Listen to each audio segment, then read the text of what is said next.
భారతదేశంలో second hand కార్ల market శరవేగంగా అభివృద్ధి చెందుతోంది. ఒకప్పుడు అసంఘటిత రంగంగా ఉన్న ఈ మార్కెట్ ఇప్పుడు డిజిటల్ ప్లాట్ఫారంల రాకతో కొత్త రూపు సంతరించుకుంది. సరసమైన ధరలు, ఆన్లైన్ సౌలభ్యం, ప్రదర్శకత, సులభమైన ఫైనాన్స్ వంటి కారణాలతో కొనుగోలుదారులు కొత్త వాహనాలకు బదులుగా నాణ్యమైన సెకండ్ హ్యాండ్ కార్ల వైపు ఎక్కువగా మొగ్గు చూపుతున్నారు. గణాంకాల ప్రకారం 2024 నాటికి 36 నుంచి $45 బిలియన్ విలువైన భారత యూజ్డ్ కార్ల మార్కెట్ 2030 నాటికి 73 నుంచి $101 బిలియన్ చేరుకుంటుందని అంచనా. ఏటా 10 నుంచి 15% వృద్ధితో ఈ రంగం కొత్త కార్ల అమ్మకాలను అధిగమిస్తుండటం గమనార్హం.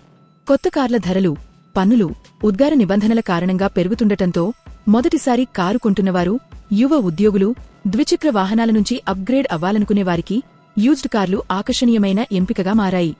ఈ మార్పులో పలు ఆన్లైన్ ప్లాట్ఫారంలు కీలక పాత్ర పోషిస్తున్నాయి. గతంలో సెకండ్ హ్యాండ్ కారు కొనాలంటే ధరల విషయంలో అస్పష్టత, వాహన చరిత్ర తెలియకపోవడం, డాక్యుమెంటేషన్ సమస్యలు ఉండేవి. కాని ఇప్పుడు డిజిటల్ వేదికలు ప్రతి కారుకు 300 పాయింట్ల నాణ్యత తనిఖీలు, పూర్తి సర్వీస్ రికార్డులు, ప్రదర్శకమైన ధరలు, వారంటీ, 30 రోజుల రిటర్న్ పాలసీ వంటి సదుపాయాలు అందిస్తూ వినియోగదారుల్లో నమ్మకాన్ని పెంచుతున్నాయి. మార్కెట్ ట్రెండ్స్ పరిశీలిస్తే 25 నుంచి 45 ఏళ్ల వయసువారే 80% కొనుగోలుదారులుగా ఉన్నారు. వీరిలో 60% మంది మొదటిసారి కారు కొంటున్నవారే.